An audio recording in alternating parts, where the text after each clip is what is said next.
शेर शाह सूरवंश। इनका जन्म 1472 ईस्वी को बेजवाड़ा होशियारपुर में हुआ। इनके पिता का नाम हसन खान जौनपुर। इनके बचपन का नाम फरीद था। दक्षिण बिहार के सूबेदार बहार खान लोहानी ने उसे एक शेर मारने के उपलक्ष्य में शेर खान की उपाधि दी। बहार खान लोहानी की मृत्यु के बाद उसकी विधवा दूदू बेगम से विवाह किया। शेर शाह ने चंदेरी के युद्ध में मुगलों की ओर से भाग लिया। घाघरा के युद्ध में महमूद लोधी की ओर से भाग लिया।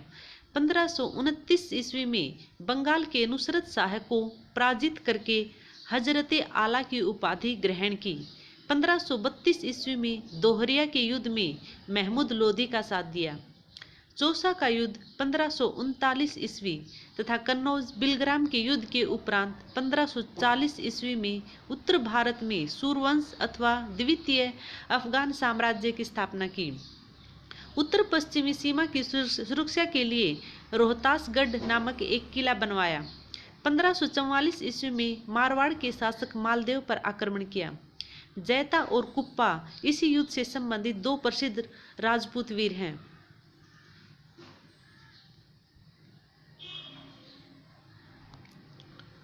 शेर शाह ने भूमि के माप के लिए सिकंदरी गज एवं सन की डंडी का प्रयोग किया था। शेर शाह ने मारवाड़ युद्ध के बाद ही कहा था, मैं मुट्ठी भर बाजरे के लिए लगभग हिंदुस्तान का साम्राज्य खो चुका था।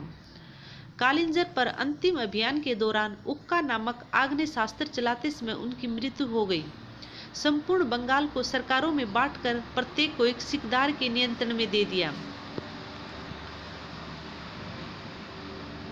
सिकदारों की देखभाल के लिए एक असैनिक अधिकारी अमीन ए बंगला अथवा अमीर ए बंगाल को नियुक्त किया।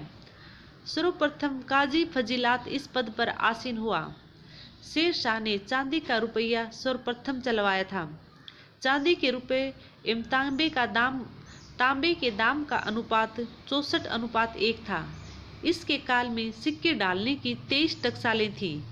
शेर शाह के काल में मलिक मोहम्मद जायसी ने पद्मावत की रचना की थी।